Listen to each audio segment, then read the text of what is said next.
Olá, turma. Boa tarde, boa noite. Continuamos as nossas aulas sobre processo de conhecimento. Na última aula, nós vimos o conteúdo sobre audiência preliminar de conciliação ou mediação. E o próximo passo, a partir da audiência de conciliação ou mediação, no caso de não haver uma discussão sobre um acordo entre as partes, então inicia-se o prazo para a resposta do réu. Normalmente a mais conhecida é a contestação. O próprio código fala que é da audiência de conciliação que se inicia o prazo de 15 dias úteis para a apresentação da contestação pelo réu. Só que existem outras possibilidades de resposta do réu diferentes da contestação. E essas respostas do réu, seja para defender ou seja para concordar com o pedido do autor, elas são de 6 tipos básicos. O primeiro tipo é o reconhecimento jurídico do pedido, que é quando o réu ele reconhece que tudo que o autor falou ali, tudo que o autor apresentou como fatos e fundamentos são realmente reais, ele concorda com aquilo, então há um reconhecimento jurídico do pedido, ele vai concordar com tudo que o autor falou, fatos e fundamentos, certo? Frisem essa questão de fatos e fundamentos, porque é isso que vai diferenciar o reconhecimento jurídico do pedido da revelia, que é a tão falada revelia. Outro ponto que nós vamos observar é que nós vamos observar cada uma dessas respostas do réu. Aqui eu estou fazendo só um apanhado inicial para vocês, para que vocês já se situem quais são as respostas básicas do réu. A segunda resposta do réu seria o desmembramento do litisconsórcio ativo multitudinário. Nós já sabemos o que é litisconsórcio, nós já sabemos o que é litisconsórcio ativo e nós sabemos o que é litisconsórcio ativo multitudinário. Nós estudamos em TGP. Mas só para relembrar, o litisconsórcio é quando nós temos mais de duas partes em um dos polos da demanda ou em ambos os polos, né? Nesse caso, como ele fala de litisconsórcio ativo, nós estamos falando de dois ou mais pessoas no polo ativo da demanda, ou seja, o demandante, o autor da demanda, no polo principal da demanda, que é quem pleiteia, certo? Então, ativo, passivo. Passivo é o réu, é o demandado, é o requerido. Ativo, autor, demandante, requerente, certo? Então, litisconsórcio ativo multitudinário. O multitudinário, ele quer dizer que há um grande número de pessoas, que pode também ter pessoas jurídicas ou físicas, no polo ativo da demanda. Então, litisconsórcio ativo multitudinário. Nesse caso do desmembramento, é porque prejudica a resposta do réu, prejudica a possibilidade de contraditório em ampla defesa, porque há muitas pessoas ou muitas partes no polo ativo da demanda, certo? Então, como forma de resposta, o réu pleiteia o desmembramento para que ele possa responder com a maior possibilidade de resguardar o seu direito ao contraditório em ampla defesa aquilo que está lhe sendo imputado. Outro tipo de resposta, e é o mais comum de todos, é a contestação, que é quando o réu vai ter ali possibilidade de resguardar ou de responder com maior probabilidade de direito, com maior possibilidade de resguardo. É a forma mais limpa de resposta do réu, é a forma mais concreta, é a mais correta, é a mais adequada. O ponto-chave da resposta do réu é a sua contestação, é o seu direito contestatório, certo? A própria nomenclatura, o próprio conceito da palavra contestação já é de resguardo do réu, já é de possibilidade de dizer que o que lhe é imputado não é certo, não é o correto, ele vai contestar, ele vai contraditar aquilo que está sendo ali, está sendo alegado em seu desfavor. Outro tipo de resposta do réu é a reconvenção. Nós vamos ver também, tem que ser muito bem observada a reconvenção, que com o CPC de 2015 vieram várias alterações do procedimento que deve ser seguido com a reconvenção, que não ocorria com o CPC de 73, certo? Outro ponto, quinta possibilidade básica de resposta do réu seria a arguição de impedimento ou suspeição. A arguição de impedimento ou suspeição nós sabemos também que é aquela possibilidade de arguir o impedimento ou a suspeição do juiz, dos serventuários da justiça, enfim, nós vamos ver no momento adequado como alegar a arguição de impedimento e de suspeição e quem pode ser suspenso ou impedido de atuar naquele processo. E o sexto e último seria o silêncio, silenciar. Quando o réu ele silencia em relação ao que lhe é ali imputado, também é uma forma de resposta. O silêncio também é uma forma de resposta. E aí vem um ponto que é a revelia, né? Que as pessoas costumam ter uma ideia sobre revelia que não é a ideia concreta, que não é a ideia real desse instituto, desse instrumento, nessa possibilidade de resposta do réu. Nós vimos os 6 tipos básicos de resposta do réu e agora nós vamos passar para as espécies de defesa que estão contidas dentro dessa resposta do réu, as possibilidades de defesa do réu dentro das suas respostas, certo? E a doutrina, ela faz 2 divisões, primeiras divisões, né? Que é a defesa processual e a defesa de mérito. Então, a gente ouve muito falar sobre mérito, sobre a possibilidade do mérito, que o juiz ele não analisou ainda o mérito, que só analisou as preliminares. O mérito é o pedido principal do processo. Então, sempre que falar de mérito, pedido principal do processo, certo? E essas 2 espécies de defesa processual e defesa de mérito, elas remetem ao que nós estudamos em TGP, que são aquelas diferenças entre direito material e direito formal. Direito material, bem da vida, objeto, e direito processual é o direito formal, é o direito ali contido nos códigos de processo civil, no código de processo penal. Essa defesa processual, ela vai atacar a formalidade processual.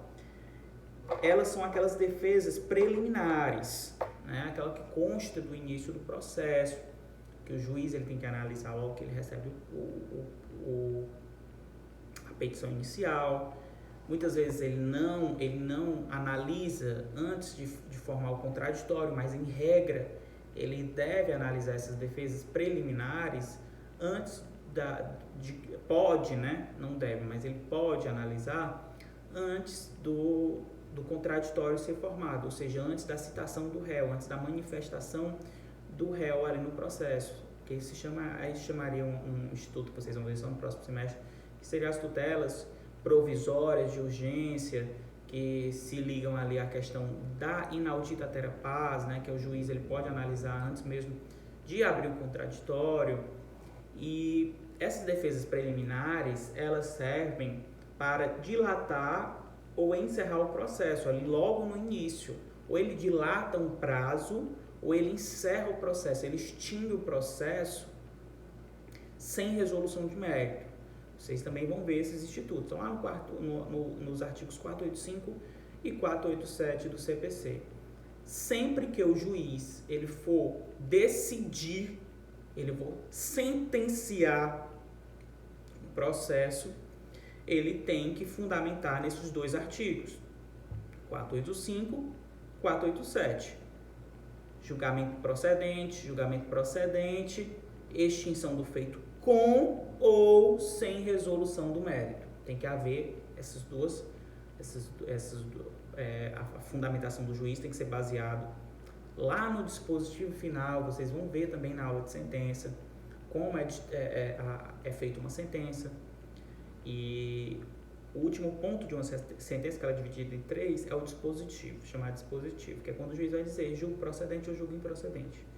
E dentro desse dispositivo, ele tem que fundamentar a sua decisão.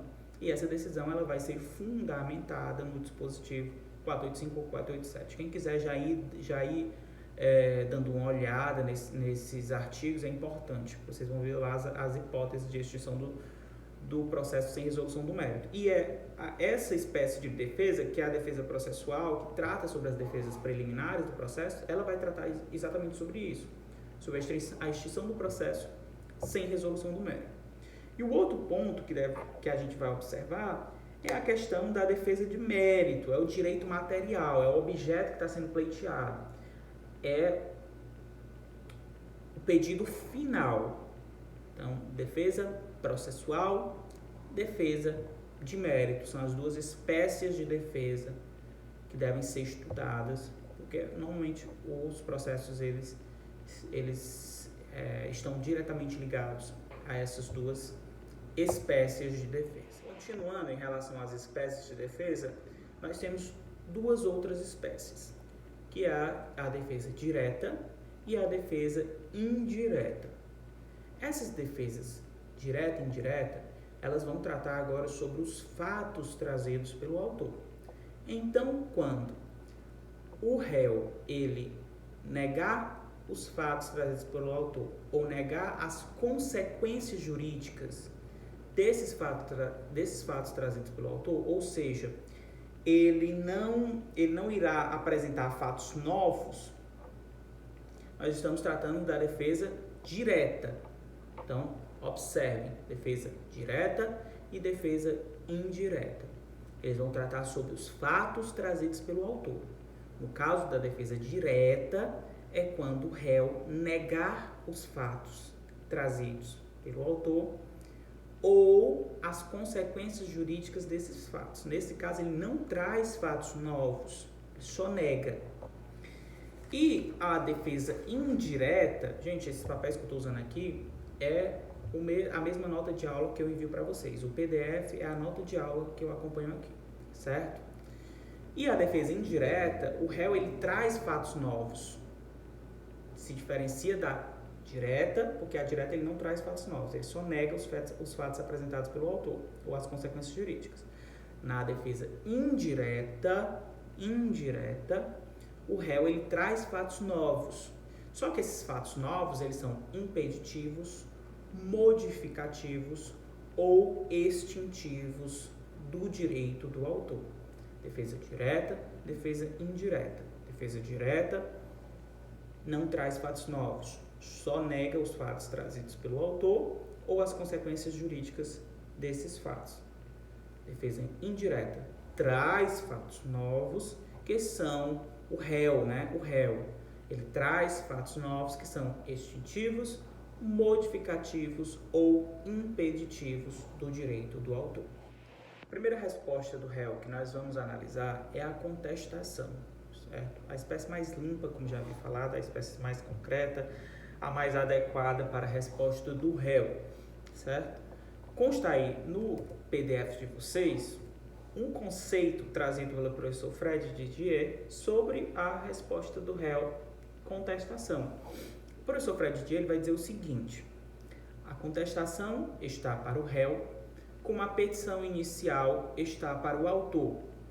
Trata-se do instrumento da exceção exercida, exercício do direito de defesa, assim como a petição inicial é o instrumento da demanda, ação exercida.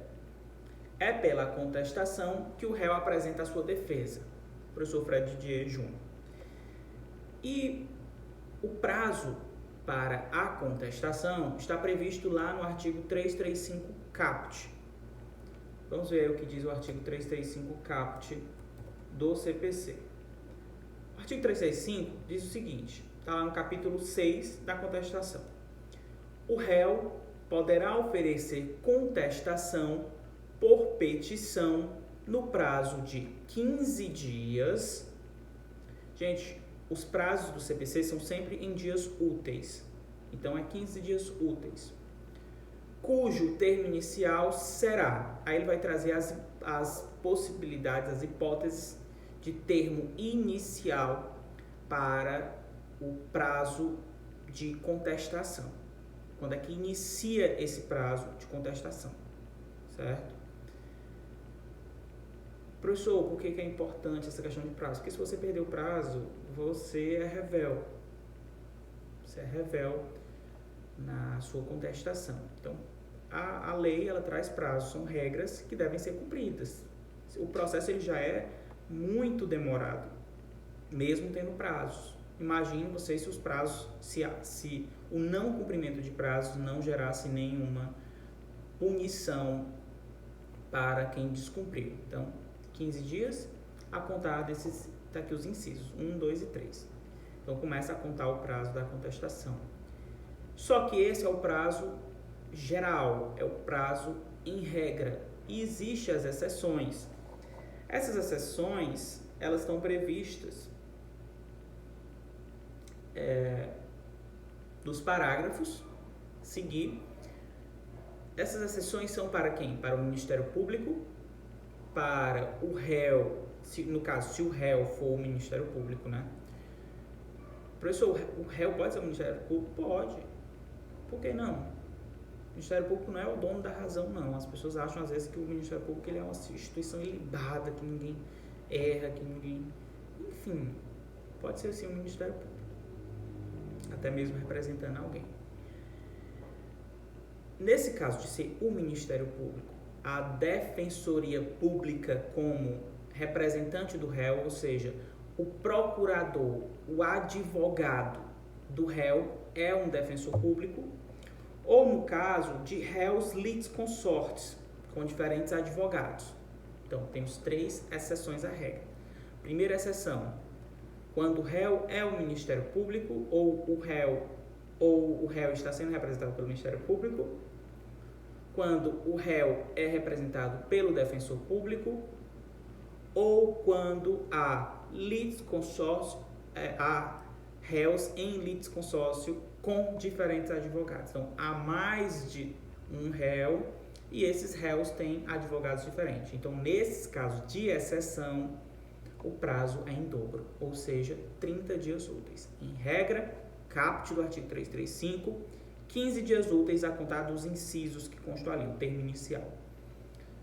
Exceção, 3 exceções, Ministério Público, réu é o Ministério Público, ou representante do réu é o Ministério Público, o réu está sendo representado pela Defensoria Pública, ou há litisconsórcio de réus com diferentes advogados.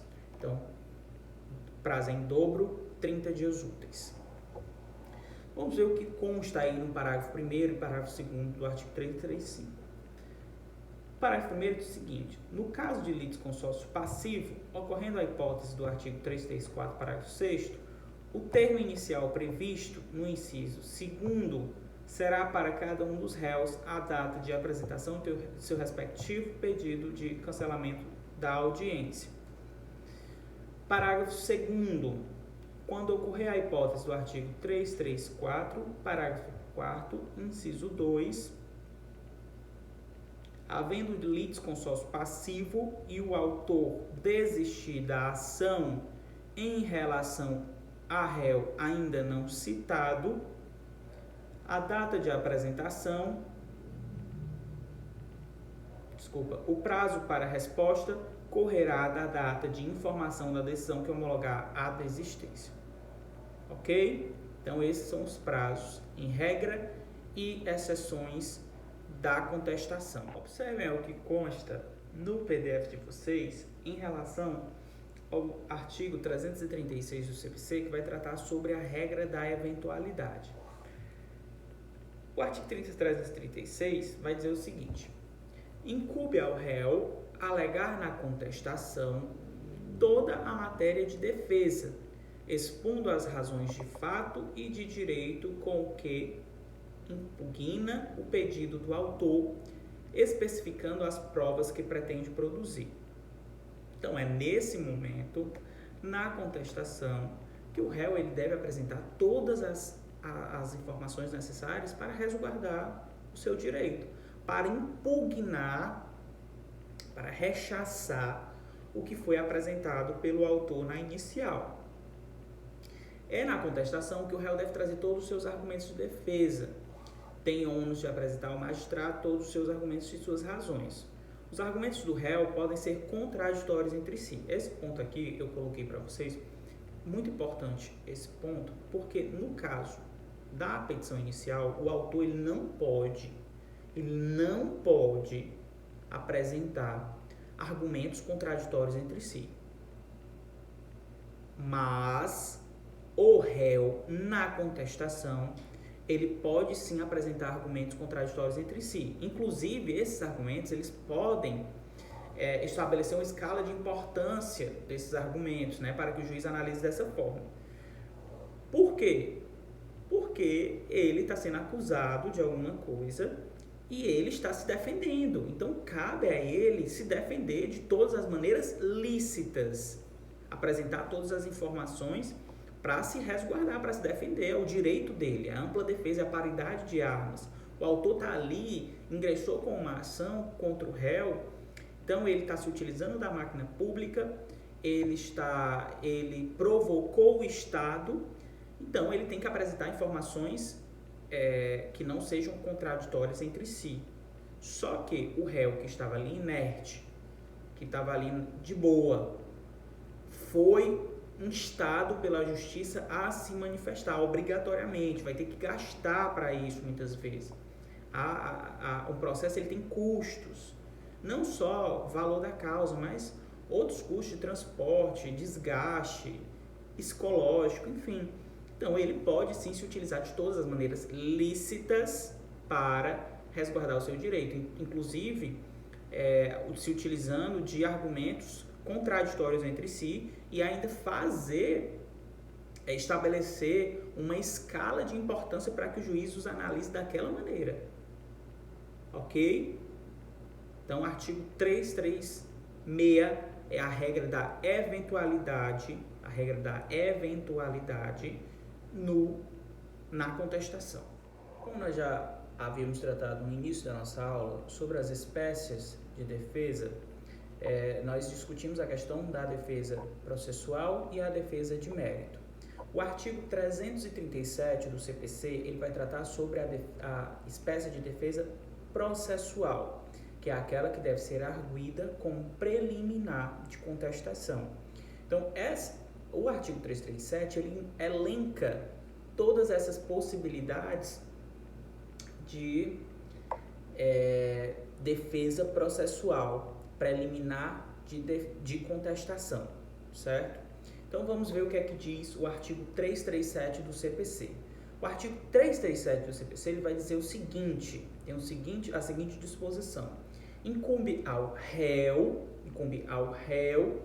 antes de discutir o mérito, que é uma defesa material, que é um direito material, que é um pedido principal do processo, alegar, primeiro, inexistência ou nulidade de citação, certo? Gente, se a citação, como nós vimos em aulas passadas, ela for nula ou inexistente, deve ser alegado pelo réu, pelo demandado, pelo requerido, em preliminar de contestação. Nós vimos a importância da citação de um processo. Nós vimos a importância porque a citação ela gera várias consequências. Então, é muito importante essa discussão da nulidade da citação ou a inexistência. Se houve nulidade, o réu vai alegar e ela deve ocorrer novamente. Isso pode prejudicar o processo. E se não houver inexistência, ele também vai alegar essa inexistência, porque nós vimos as consequências que geram a citação. Então, não é um mero ato processual. A citação ela gera, inclusive, prescrição de direito, é um termo inicial para prescrição, enfim, perempção. Segundo item, incompetência absoluta e relativa. O réu também vai alegar. Nós vimos competência em TGP, então temos a diferença entre competência absoluta e competência relativa. Antes do CPC de 2015, só podia ser alegado como preliminar, como na contestação, a incompetência absoluta. Se o réu quisesse alegar uma incompetência relativa, tinha um procedimento específico, que era uma ação de incompetência absoluta. Não lembro o nome agora, mas existia uma ação específica. Agora não existe mais essa ação específica, então é uma das preliminares da contestação, a incompetência absoluta ou a incompetência relativa. Porque nós sabemos sabemos que o juiz ele pode reconhecer de ofício a competência, né? A incompetência dele, a incompetência absoluta, a relativa tem que ser questionada. Mas se não for reconhecido, é o réu que tem que pleitear, porque nós sabemos que se o réu não pleitear essa incompetência, aquele juízo ele se torna competente. Então ele não pode mais alegar após a contestação, ele não pode mais alegar a incompetência daquele juiz e vai haver a prorrogação daquela competência. Aquele juiz ele vai se tornar competente, mesmo que incompetente. Entenderam? Ele vai se tornar competente, apesar de ser incompetente, porque não foi alegado e houve a prescrição do direito de alegação da competência. Então, por isso que é importante essa preliminar de competência absoluta e relativa. Inciso 3. Incorreção do valor da causa. Então, é um momento também de verificar, de impugnar o valor da causa. Vocês vão ver depois que também pode impugnar a gratuidade deferida através do despacho inicial. Então, a incorreção do valor da causa também pode ser matéria de preliminar, porque é com base no valor da causa que vai ser, ao final, concedido ou não o que foi pleiteado, é com base no valor da causa que vai ser deferido os honorários sucumbenciais, ao final, né, depois que foi extraído tudo, liquidado os valores. Mas é muito importante, porque a gente sempre pensa que o valor da causa é algo relativo, mas não, existem regras para a fixação do valor da causa. Inclusive, a depender dessa questão do valor da causa, a ação sai do rito sumário. Se for Justiça Federal, Fazenda Pública, é obrigatório ir para o juizado. Então, tem todo um questionamento atrás desse ponto aqui. Inciso 4. Inépcia da petição inicial. Também pode ser alegada a inépcia da petição inicial, porque se a petição for inépta, ela tem que ser extinta, né? Ela tem que ser indeferida. Então, também é um ponto que o réu...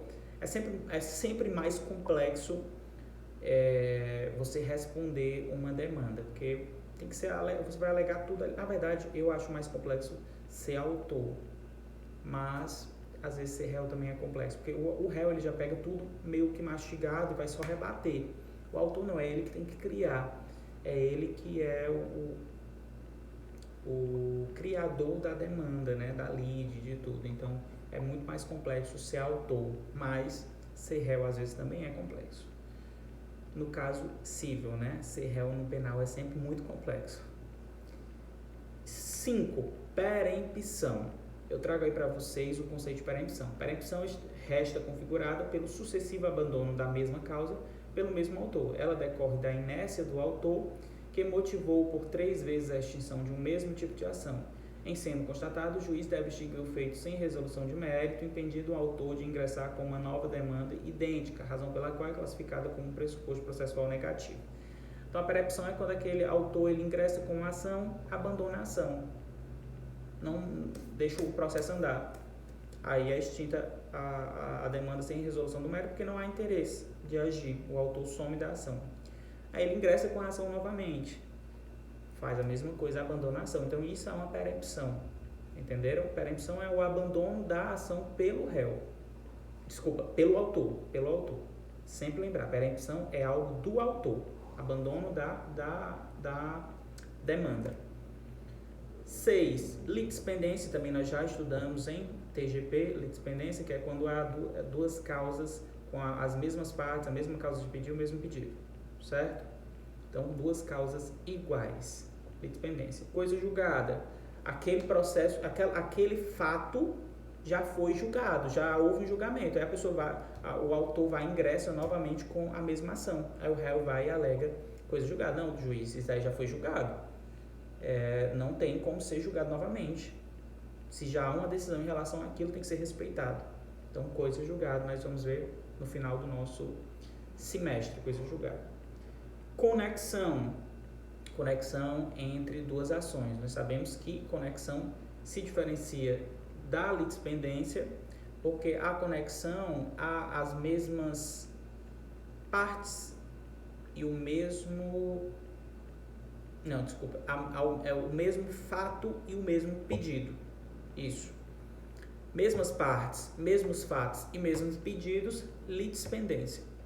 Conexão, mesmos fatos e mesmos pedidos. É aquele caso que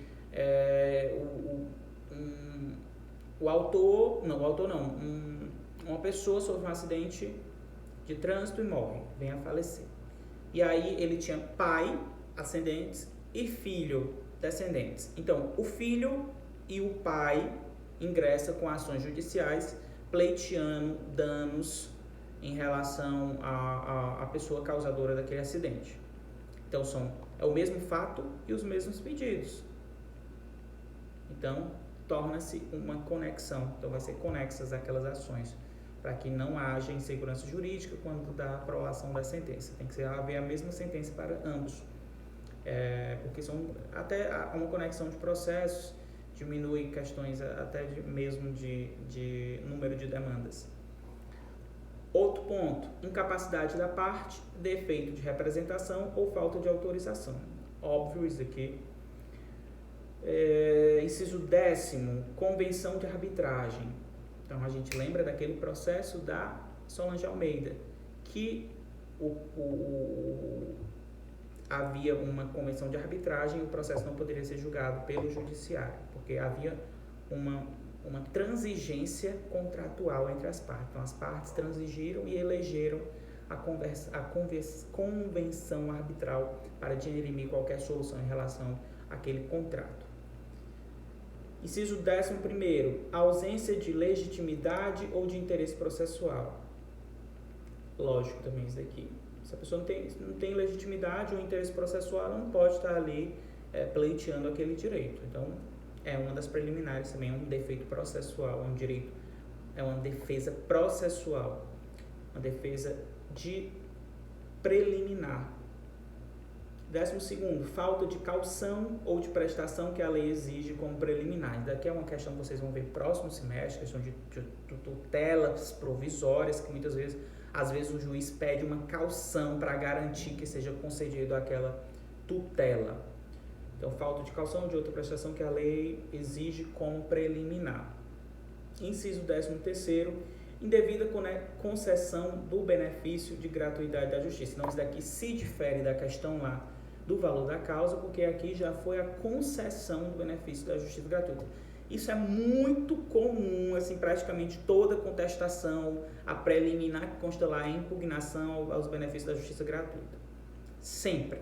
É quase regra, já é algo que já está ali no seu modelo de petição, que toda vida que você vai contestar, você joga lá esse pedido de impugnação, porque aí o processo acaba demorando mais, porque aí o juiz manda que a parte autora se pronuncie sobre essa impugnação, e aí junte documentos, fundamente o seu pedido de beneplácito da justiça gratuita. Então, é meio que uma técnica aí para prejudicar o autor. Tá ok? Então, artigo 337, que fala sobre aquela questão de espécie de defesa processual, que vai tratar sobre preliminares.